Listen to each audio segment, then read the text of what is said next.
Good morning students, welcome to Krishna institute online classes.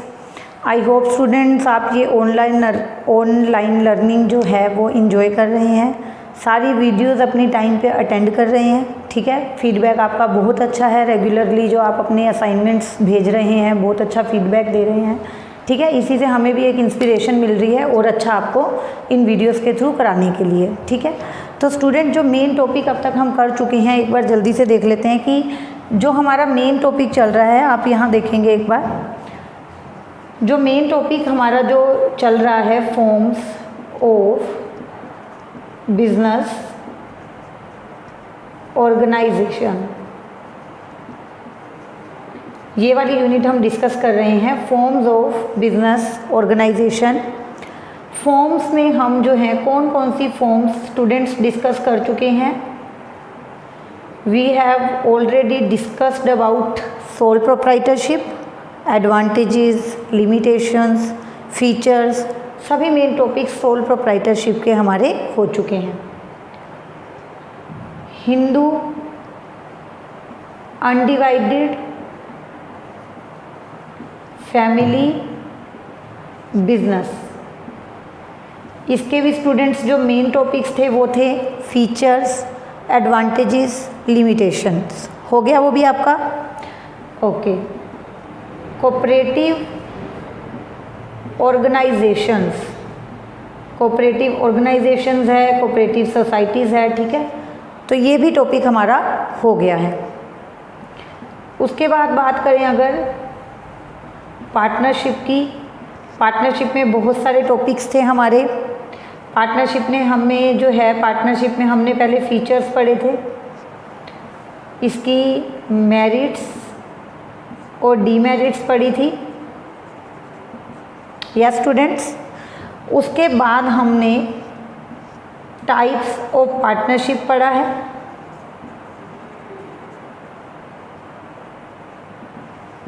Yes, हमने types of partners पढ़े हैं। हम डिस्कस कर चुके हैं माइनर की पोजीशन एज अ पार्टनर। हम डिस्कस कर चुके हैं पार्टनरशिप डीड, और हम इसके साथ साथ डिस्कस कर चुके हैं affect of registration of partnership firm. तो पार्टनरशिप का जो टॉपिक था हमारा, जो ये फॉर्म थी पार्टनरशिप की, उसमें हमने अलग अलग से बहुत सारे टॉपिक्स डिस्कस किए हैं और इंडिविजुअली मैंने आपको अलग अलग वीडियो में ये टॉपिक्स कवर करके दिखाए हैं, क्योंकि ये सारे ही टॉपिक बहुत इंपॉर्टेंट थे। ये जो 3 फॉर्म थी ये बहुत इजीली हो गई थी, सब में फीचर्स थे, एडवांटेजेस थी, लिमिटेशंस थी। बट हमें पता है कि पार्टनरशिप में हमने इंडिविजुअली एक एक टॉपिक की अलग से वीडियो बना के आपको भेजी है, जिसमें features, merit and demerits, type of partnership, types of partners, partnership deed, minor as a partner वो मैंने आपको अलग से बताया था, एंड अफेक्ट ऑफ रजिस्ट्रेशन। तो इतने सारे टॉपिक्स हमने स्टूडेंट्स 1 बाय 1 कवर कर लिए हैं। एंड लास्ट जो हम फॉर्म डिस्कस कर रहे थे वो हमारी थी कंपनी, और you can say joint stock company, जिसमें कई लोग मिल के पैसा लगाते हैं। ठीक है, काफ़ी लार्ज स्केल पे ये बिजनेस होता है, इसमें पैसा ज़्यादा था, प्रॉफिट्स ज़्यादा थे, लाइबिलिटी लिमिटेड थी। ठीक है, वो हमने पढ़ा जॉइंट स्टॉक कंपनी। इसको इवेल्युएट भी हम कर चुके हैं, इसके एडवांटेजेस, इसकी लिमिटेशंस, एज वेल एज एक और टॉपिक मैंने इसमें आपको बताया है, कंपनी और पार्टनरशिप का डिफरेंस भी तो कर चुके हैं स्टूडेंट्स हम। तो अब तक के बहुत सारे टॉपिक हमारे कवर हो चुके हैं। यस, एंड आई होप कि आपको ये सब आते हैं, क्योंकि ये काफ़ी इंपॉर्टेंट यूनिट है हमारी। ठीक है, आगे स्टेप बाय स्टेप अगर हम अच्छे से चल रहे हैं, सारे टॉपिक्स क्लियर करके चल रहे हैं स्टूडेंट्स, तो आगे भी कोई दिक्कत नहीं आएगी। आज मैं आपको जो मेन टॉपिक करवाने जा रही हूँ वो है आपका टाइप्स ऑफ कंपनीज। ओके, आज का हमारा टॉपिक है टाइप्स ऑफ कंपनीज। इस टॉपिक के बाद आपका जो फॉर्म ऑफ बिजनेस ऑर्गेनाइजेशन है वो बिल्कुल कंप्लीट हो जाएगा। ठीक है, तो टाइप ऑफ कंपनीज में as you can see on your screen मैंने 2 तरह से इसको कैटेगराइज करा हुआ है। एक है आपकी प्राइवेट कंपनी और एक है आपकी पब्लिक कंपनी। ठीक है, तो यहाँ पे हमें कंफ्यूज नहीं होना कि प्राइवेट कंपनी कौन सी होती है और पब्लिक कंपनी कौन सी होती है। देयर आर सम कंडीशंस जो यहाँ मैंने लिखी हुई हैं, दीज आर द कंडीशंस कि अगर ये कंडीशंस फॉलो हो रही हैं किसी कंपनी में, that company is a private company. And अगर ये वाली कंडीशंस फॉलो हो रही हैं, ये वाली कंडीशंस को फुलफिल कर रही है कोई company, then that company is a public company. ठीक है, तो बहुत ज़्यादा नहीं है, देखो सिर्फ 4 ही जो हैं आपके सामने कंडीशंस हैं। ये 4 कंडीशन सेटिस्फाई होते ही एक कंपनी को प्राइवेट कंपनी का स्टेटस मिल जाता है, या एक प्राइवेट कंपनी जो होती है उन्हें इन 4 कंडीशंस को पूरा करना होता है, कंपलसरी है। अगर एक प्राइवेट कंपनी इन 4 कंडीशंस को पूरा नहीं करती तो उससे वो प्राइवेट कंपनी का जो स्टेटस है वो ले लिया जाएगा। तो क्या है ये इतनी इंपॉर्टेंट 4 कंडीशंस, वो आप देखेंगे। फर्स्ट ऑफ ऑल है restrict the right to transfer share. Student यहाँ पे जो मेंबर्स शेयर्स परचेज करते हैं कंपनी के, जो भी पर्सन्स हैं जो शेयर्स परचेज करते हैं उनको बोला जाता है मेंबर्स। लेकिन प्राइवेट कंपनी के मेंबर्स के पास अपने शेयर्स को ट्रांसफ़र करने का कोई राइट नहीं होता। ठीक है, मेंबर्स वर्ड यहाँ मैं किसके लिए यूज़ कर रही हूँ? For those person who are purchasing shares of the company, who are investing their money in the company, those persons are known as member and they don't have any right to transfer their shares। Public company और private company का जो main difference है उसमें पहला point ही आपका यही है कि प्राइवेट कंपनी के मेंबर्स के पास अपने शेयर्स को ट्रांसफ़र करने का कोई राइट नहीं होता। Then second point is restrict the number of members. यहाँ पर मेंबर्स का जो है काउंटिंग, उस पर भी एक लिमिटेशंस होती है। मीन्स जो प्राइवेट कंपनी होती है स्टूडेंट्स, वहाँ पर मिनिमम 2 एंड मैक्सिमम 200 मेंबर्स हो सकते हैं। 2 से लेकर 200 तक के मेंबर्स हो सकते हैं प्राइवेट कंपनी के अंदर। ठीक है, सो ये भी एक लिमिटेशंस हो गई ना, ये भी एक कंडीशन हो गई कि लाइक 200 से ज़्यादा मेंबर हो गए तो फिर आप प्राइवेट कंपनी नहीं रहोगे, आपका स्टेटस चेंज हो जाएगा। स्टेटस चेंज होकर पब्लिक कंपनी हो जाएगा। क्यों होगा वो हम अभी पब्लिक कंपनी जब डिस्कस करेंगे तब आपको बताऊंगी। बस आपको ये याद रखना है कि अगर वो कंपनी प्राइवेट कंपनी है तो वहाँ कम से कम 2 ठीक है, बट ज़्यादा से ज़्यादा 200 मेंबर होने चाहिए। 200 से ज़्यादा मेंबर्स नहीं हो सकते। ठीक है, restrict invitation to public for subscribing securities.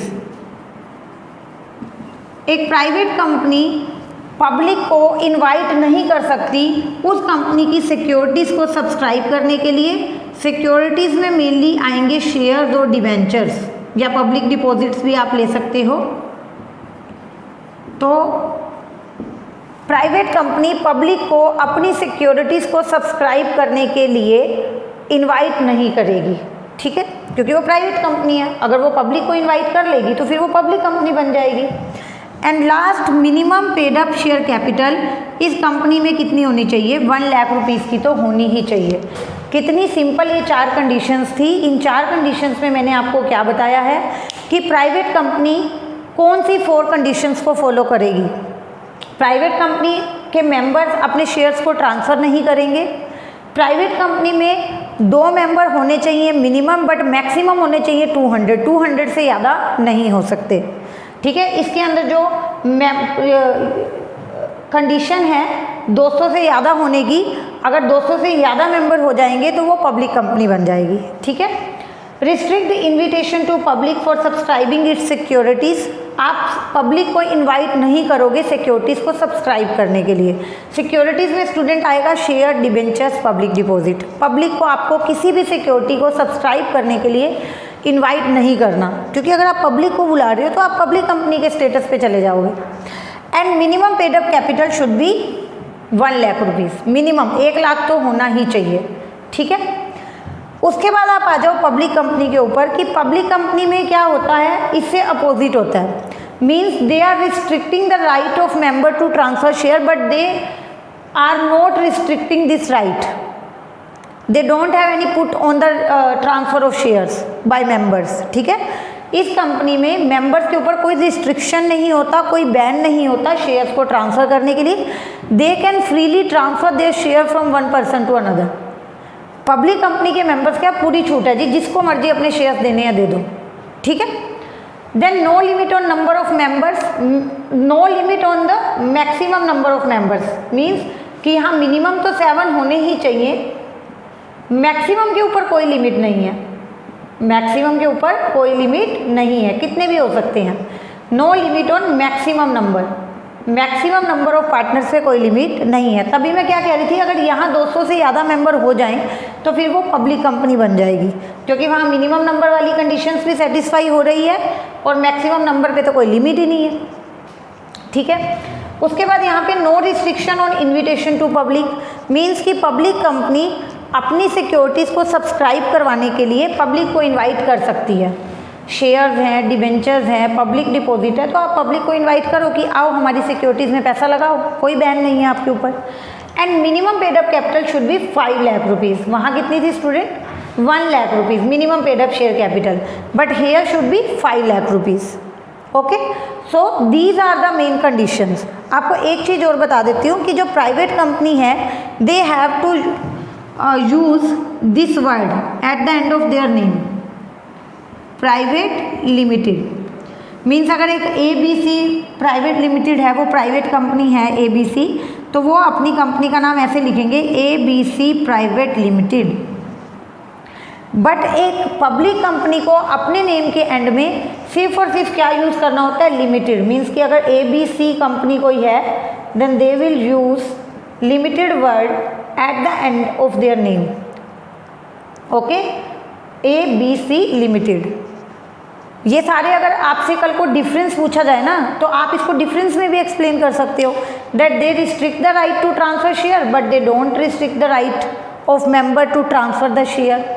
वहाँ पर मिनिमम 2 होते हैं तो मैक्सिमम 200 होते हैं, but there is no limit on the maximum number of members, कितने भी हो सकते हैं।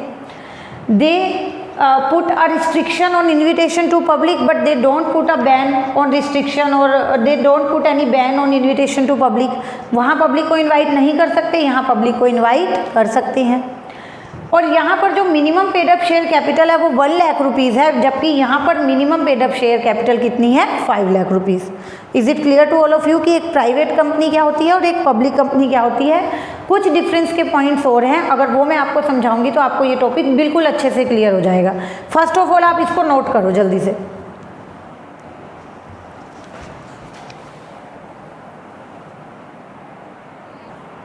ओके स्टूडेंट्स, तो अब जल्दी से इसके डिफरेंस भी देख लेते हैं, ठीक है। वैसे अभी जो मैंने आपको टॉपिक करवाया है प्राइवेट कंपनी पब्लिक कंपनी का, तो उसमें मोस्ट ऑफ द डिफरेंसेस हमने कवर कर लिए थे। स्टिल 1 और 2 जो डिफरेंस रह गए थे वो यहाँ पे अभी हम कर लेंगे, ठीक है। So we have 2 sides, private company and public company, and these are the basis of differences. These are the basis of differences जो मैंने बीच में लिखे हैं। तो अगर मैं बात करूँ मेंबर्स की, सो स्टूडेंट्स आपको याद भी हो गया होगा कि यहाँ पर मिनिमम मेंबर्स थे 2 एंड मैक्सिमम मेंबर्स थे कितने? 200। यस। और अगर मैं बात करूँ पब्लिक कंपनी के मिनिमम और मैक्सिमम मेंबर्स की, तो यहाँ पर मिनिमम मेंबर्स थे हमारे 7, जबकि मैक्सिमम मेंबर्स पे कोई लिमिट ही नहीं थी, नो लिमिट। ओके, जल्दी से हो जाएगा ये, बिल्कुल सिंपल पॉइंट्स हैं। नंबर ऑफ डायरेक्टर्स की बात करें तो यहाँ पर 2 डायरेक्टर्स होने ज़रूरी हैं, जबकि पब्लिक कंपनी में डायरेक्टर्स कितने? 3 होने ज़रूरी हैं। यहाँ पर 2 डायरेक्टर्स की प्रेजेंस ज़रूरी है, तो पब्लिक कंपनी में कितने डायरेक्टर्स होने ज़रूरी हैं? 3। अब बात करते हैं इशू ऑफ प्रोस्पेक्टस की, कि पब्लिक कंपनी और प्राइवेट कंपनी में से किसे प्रोस्पेक्टस इशू करना कंपलसरी है और किसे प्रोस्पेक्टस इशू करना कंपलसरी नहीं है। सो यहाँ पर कोई ज़रूरत नहीं है, ठीक है, no need to issue prospectus, क्योंकि इन्हें तो पब्लिक को इनवाइट ही नहीं करना ना, बट इनको कंपलसरी जो है प्रोस्पेक्टस इशू करना पड़ता है, यस। और in the absence of prospectus, in the absence of prospectus एक और ऑप्शन है इनके पास, in the absence of prospectus एक डॉक्यूमेंट आता है, उसे बोला जाता है statement in lieu of prospectus that have to be submitted to registrar, ठीक है, ये किसको सबमिट करना होता है, statement in due of prospectus registrar को। ठीक है, समझ आ गया आपको। प्राइवेट कंपनी को प्रोस्पेक्टस या statement in lieu of prospectus issue करना कंपलसरी नहीं है, बट पब्लिक कंपनी को प्रोस्पेक्टस इशू करना पड़ता है। और अगर उसकी एब्सेंस में, मतलब अगर प्रोस्पेक्टस इशू नहीं कर पाए, प्रिपेयर नहीं कर पाए, तो statement in due of prospectus आपको रजिस्ट्रार को देना पड़ेगा। ठीक है, स्टैट्यूटरी मीटिंग इनके लिए नॉट कंपलसरी, बट इनके लिए कंपलसरी। ठीक है स्टूडेंट्स, मैं यहाँ सिंपल लिख रही हूँ, आप इसको अच्छे से एक्सप्लेन कर लेना। मिनिमम पेड अप कैपिटल इनके लिए रहता है, आपको अभी करवाया जस्ट मैंने, minimum 1 lakh rupees.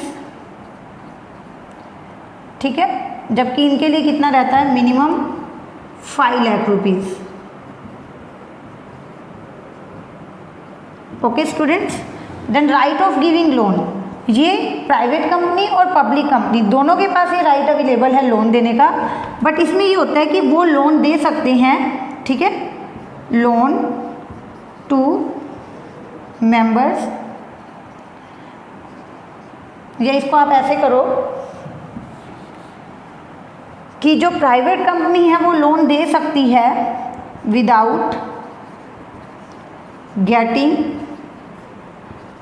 Approval of central government.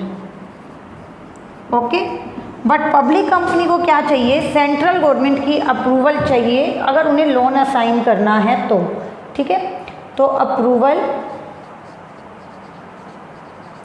From central government is compulsory और has to be taken in advance. Simple है। प्राइवेट कंपनी और पब्लिक कंपनी के सारे डिफरेंसेस बिल्कुल ही सिंपल थे, जल्दी से अपने हो चुके हैं। यहाँ मिनिमम मेंबर है 2 तो मैक्सिमम है 200, but their minimum is 7 and maximum is no limit. Number of directors यहाँ 2, वहाँ 3 पब्लिक कंपनी में। Issue of prospectus, there is no need to issue prospectus, but they have to compulsory issue prospectus, and in the absence of prospectus they have to use statement in due of prospectus. Then है हमारा statutory meeting. Statutory meeting की अगर बात करें तो not compulsory, but there is compulsory to held statutory meeting. Okay, time period रहता है उसका। Minimum paid up share capital here is ₹1 lakh and there is ₹5 lakh. Right of giving loan, यहाँ पर सेंट्रल गवर्नमेंट की अप्रूवल लेने की ज़रूरत नहीं होती, बट वहाँ होती है। आप इसमें डिफरेंस के 2-3 पॉइंट्स और ऐड कर सकते हैं। ठीक है, लाइक यहाँ रिस्ट्रिक्शन होता है पब्लिक को इनवाइट करने में, बट वहाँ पे कोई रिस्ट्रिक्शन नहीं होता। ठीक है, उसके अलावा प्राइवेट कंपनी अपने नेम के एंड में लिमिटेड वर्ड यूज़ करती है, जबकि पब्लिक कंपनी अपने नेम के एंड पे क्या यूज़ करती है, लिमिटेड, और ये क्या यूज़ करते हैं, प्राइवेट लिमिटेड। ये अपने नाम के एंड पे क्या लगाते हैं, इनका सफिक्स क्या रहता है, प्राइवेट लिमिटेड, बट जो पब्लिक कंपनी है वो अपने नेम के एंड पे क्या लगाती है, लिमिटेड। ओके, वहाँ पर रिस्ट्रिक्शन होता है ट्रांसफ़र ऑफ शेयर पर, but they can freely transfer their shares. So these are the differences between private company and public company. Okay, तो आज हमारा जो फॉर्म्स ऑफ बिजनेस ऑर्गेनाइजेशन का टॉपिक है वो कंप्लीट हो चुका है। आपको इन सब का इवैल्यूएशन रिवाइज करना है स्टूडेंट्स। ठीक है, मैं अपनी नेक्स्ट वीडियो अब आपको तब तक नहीं दूंगी जब तक कि आप ये सारी forms of business organisation revise नहीं कर लेते, क्योंकि जो एक मेन टॉपिक इस यूनिट का मेरा बचता है लास्ट का, वो ये है factors to be consider while choosing a form of business organisation. एक फॉर्म को चूज़ करते टाइम कौन कौन से फैक्टर्स को कंसीडर करना चाहिए। मतलब अगर मुझे कोई बिजनेस स्टार्ट करना है, कहीं पैसा लगाना है, तो एज अ सोल प्रोप्राइटर लगाना चाहिए, एज अ पार्टनरशिप और कंपनी, किस फॉर्म को मैं चूज़ करूँ, कौन सी फॉर्म बेस्ट है। तो ये डिस्कस करने के लिए, इवैल्यूएशन करने के लिए पहले आप जो भी फॉर्म्स हम डिस्कस कर चुके हैं उन सब का इवैल्यूएशन खुद से पढ़ के आओ। सबकी मेरिट, सबकी डीमेरिट, सबकी फीचर्स मैं आपको करवा चुकी हूँ, आप वो रिवाइज करके आओ। फिर हम अपनी लास्ट जो इस यूनिट के जो लास्ट लेक्चर रहेगा उसमें हम अच्छे से डिस्कस करेंगे कि किस फैक्टर के अकॉर्डिंग कौन सी फॉर्म बेस्ट है। ओके, तब तक के लिए थैंक यू सो मच।